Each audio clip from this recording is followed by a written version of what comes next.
Hello friends, virtual little steps पर आपका स्वागत है। आज का टॉपिक है 4। हम 1 कर चुके, 2 कर चुके, 3 कर चुके, आज नंबर है 4। तो चलिए, इससे पहले हम क्या करेंगे, ऑरल वर्क। तो चलिए, सबसे पहले हम ये शीट देखेंगे। ये शीट हमने जब जब रिटन वर्क करना है, ये शीट तो हमें अपने पास रखनी है। तो चलिए हम स्टार्ट करते हैं अपना ओरल वर्क। सबसे पहले आप इसकी पहचान करवाएंगे।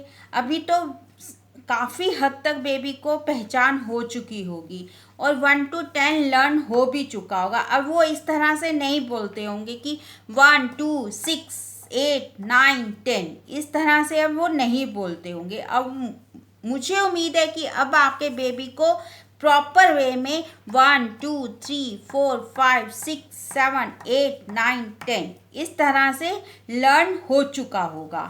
तो चलिए अब हम स्टार्ट करते हैं।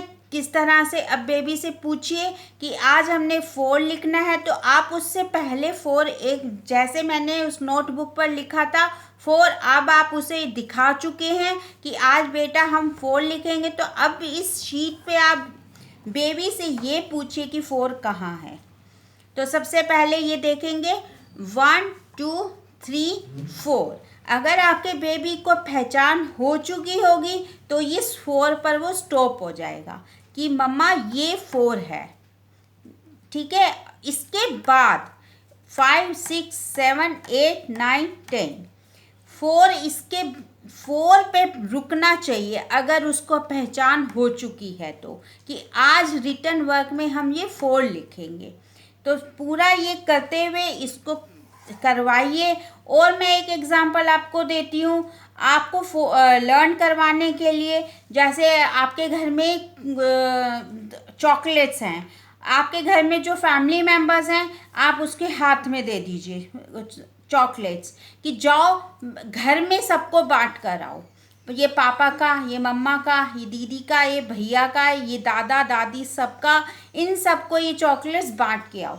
इस तरह से वो काउंटिंग भी करता जाएगा, उसे लर्न भी होगा और वो सबको चॉकलेट्स बांट कर आएगा तो उसे अच्छा भी लगेगा।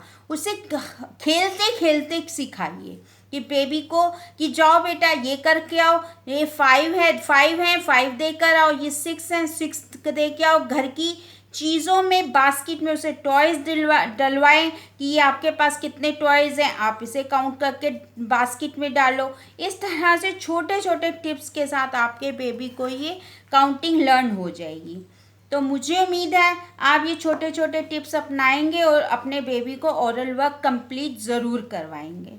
तो चलिए अब लिखना कैसे है, इसको लिखना स्टार्ट करते हैं। पहले हम इस नोटबुक पर लिखेंगे। तो मैं कलर पेन से ही लिखूंगी। आपने या तो बेबी को इस कलर से करवाना है या फिर आपने इस पेंसिल से करवाना है। पेन से बिल्कुल भी नहीं करवाना है। तो अभी मैं ये लिखूंगी 4। अब आपने बेबी को किस ढंग से लिखवाना है, बिल्कुल सिंपल तरीके से। काफ़ी लोग 4 थोड़ा स्लैंटिंग करके इस ढंग से लिखते हैं, इस ढंग से भी नहीं लिखवाना है। काफ़ी लोग इस ढंग से लिखते हैं, इस ढंग से भी नहीं लिखाना है। हमें सिर्फ स्लीपिंग लाइन और स्टैंडिंग लाइन का यूज़ करते हुए प्री राइटिंग को फॉलो करते हुए इसे कंप्लीट करना है। किस ढंग से, सबसे पहले हम ये बड़ा ही लिखेंगे, 1 स्टैंडिंग लाइन बनाएंगे, फिर ये छोटी सी स्लीपिंग लाइन और ये छोटा सा फिर स्टैंडिंग लाइन। इस तरह से हम इसे फॉलो करते हुए प्री राइटिंग को 4 लिखेंगे। तो फिर से बनाते हैं, 1 स्टैंडिंग लाइन, 1 छोटी सी स्टैंडिंग लाइन और फिर ये sleeping line, 1 standing line, again small standing line, again sleeping line. इस तरह से आप उसे कंप्लीट करवाइए और उससे पूछिए व्हाट इज़ दिस। वो कहेगा दिस इज़ ए 4। उसे ये पता होना चाहिए कि ये 4 है, उसको पहचान होगी। ओरल वर्क में याद किया होगा तो ये बहुत जल्दी आपको बताएगा 4। तो इस तरह से आप इसे कंप्लीट करवाइए। उसको लिखते टाइम ये बताइए बेटा ये डॉट से डॉट मिलाना है। अगर वो अभी नहीं लिख रहा, उसे हाथ पकड़ के भी आप लिखवा सकते हैं। अगर उसने प्री राइटिंग अच्छे से की होगी तो ये बहुत जल्दी और बहुत सही से वो लिखने वाला है बिना किसी डिफ़िकल्टी के। तो आप उसे बताइए ये standing line, one standing line, one small standing line, ये स्लीपिंग लाइन। इस तरह से आप इसे करवाइए, one standing line, one standing line small, in between sleeping line. इस तरह से बहुत ही सिंपल तरीके से आप इसे 4 करवाइए। इस तरह से आप बहुत सारे वर्ड्स लिखिए इस पे 4 के, और फिर आप इसे कंप्लीट करवाइए इस तरह से। तो अब इसे मैथ्स की नोटबुक में कैसे लिखना है वो बताऊंगी।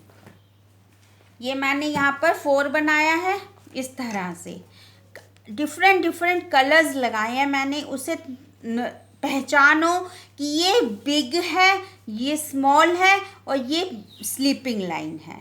ये big standing line, small standing line, और ये स्मॉल ये इन बिटवीन स्लीपिंग लाइन। इस तरह से आप इसको 4 बनाइए और इस तरह से उसको पहचान करवाइए।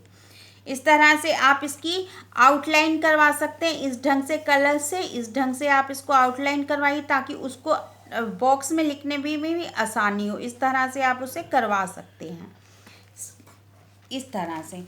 तो नेक्स्ट पेज पे आप इसे होमवर्क देंगे। जैसा कि मैं हर बारी आपको बताती हूँ कि बच्चे स्कूल नहीं जा रहे, लेकिन उनको ये पता होना चाहिए कि स्कूल जाते हैं तो बेबी को पता ही नहीं है, इतने छोटे बच्चे को पता नहीं है कि प्ले स्कूल में भी होमवर्क एक शीट ज़रूर मिलता है।